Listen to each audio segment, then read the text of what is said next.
మిత్రులకు శుభోదయం. ఈరోజు ఆధ్యాత్మిక ముఖ్యాంశం సుఖాలే కావాలా. సమాజంలో 3 రకాల మనుషులను చూస్తుంటాం. ఏ మాత్రం శ్రమించకుండా సుఖభోగాలను అనుభవించాలి అనుకునేవారు ఒక రకం. శ్రమకు తగ్గ ఫలితం లభిస్తే చాలు అనుకుంటారు ఇంకొందరు. సౌఖ్యాన్ని దృష్టిలో పెట్టుకోకుండా జీవితాంతం శ్రమిస్తూనే ఉండేవాళ్ళు 3వ రకం. ఈ చివరి రకం వాళ్ళను ఉత్తములుగా భావించవచ్చు. ఇటువంటి నిస్వార్థపరుల వల్లే సమాజానికి శ్రేయస్సు చేకూరుతుంది, జాతి అభ్యున్నతి చెందుతుంది. శ్రమ ఏవ జైతే అంటే శ్రమ వల్లనే విజయం చేకూరుతుంది అని. అది శాశ్వత కీర్తిని తెచ్చిపెడుతుంది. కష్టపడకుండా అడ్డదారుల్లో సంపద, పదవి, కీర్తిని కాంక్షించే వాళ్ళు ఉంటారు. ఎప్పుడో ఒకప్పుడు అటువంటి వారి అసలు రంగు బయటపడుతుంది.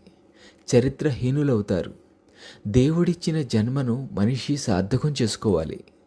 ఉన్నంతలో ఇతరులకు ఇవ్వడానికే ఆలోచించాలి తప్ప పుచ్చుకోవడానికి అంగలార్చకూడదు. కానీ నేడు మనిషి అదే చేస్తున్నాడు.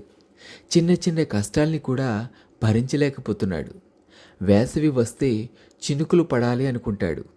కాస్త చలిగా ఉంటే ఎండ కోరుకుంటాడు. ఎప్పుడు సుఖం కోసం వెంపర్లాటే. ఈ ఆరాట పోరాటాలతో కాలాన్ని వ్యర్థంగా గడిపేస్తున్నాడు మనిషి. కార్యసాధకుడు అనేవాడు బద్ధకించుడు, వాయిదాలు వేయడు, పనిని పరమాత్మ పూజగానే భావిస్తాడు. ఆకలి తీర్చుకోవడానికి ఎవరైనా శ్రమించాల్సిందే. ఆ శ్రమ ఫలితంగా తన అవసరాన్ని మించి సంపాదిస్తే దాన్ని దాచుకోకుండా వితరణ చేయాలని సాధన పంచకం చెబుతుంది. అంతులేని సంపాదన సంతాపం కలుగజేస్తుందే తప్ప సంతృప్తి ఇవ్వదు. అసలైన సౌఖ్యం సంతృప్తిలోనే ఉంది.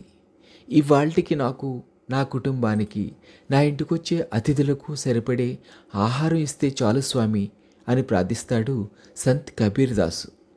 రేపు పనిచేస్తే మళ్ళీ ఆయనే ఇస్తాడులే అని ఆయన ధైర్యం. పోతనామాత్యుడు తన పొలాన్ని, హలాన్ని నమ్ముకున్నాడు. గ్రంథాలను అమ్ముకోలేదు. ఎవరెంత ప్రలోభ పెట్టినా అప్పుడపు భుజించుట కన్నా కందమూలాలు తింటూ బతకలేనా అని ధీటుగా బదులిస్తాడు. ధర్మబద్ధమైన శ్రమ సత్ఫలిత సిద్ధిని కలిగిస్తుంది. లౌకిక సుఖాల కోసం ధనార్జన అనివార్యమైన పారలౌకిక ధార్మిక సాధనే సర్వోత్తమ లక్షణం. ఋషులు, అవధూతలు, తపోధనులు లోక కళ్యాణం కోసమే శ్రమించారు తప్ప సొంత సుఖాల కోసం కాదు కదా.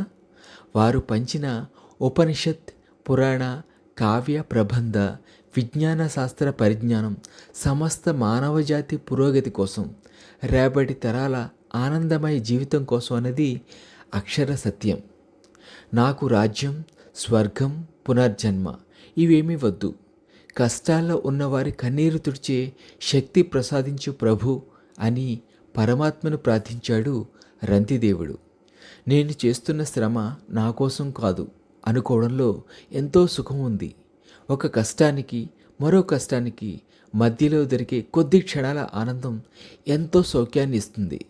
పనిచేసేవాడికి దారి దొరుకుతుంది, చేయని వాడికి సాకు దొరుకుతుంది. సత్యమేవ జయతే.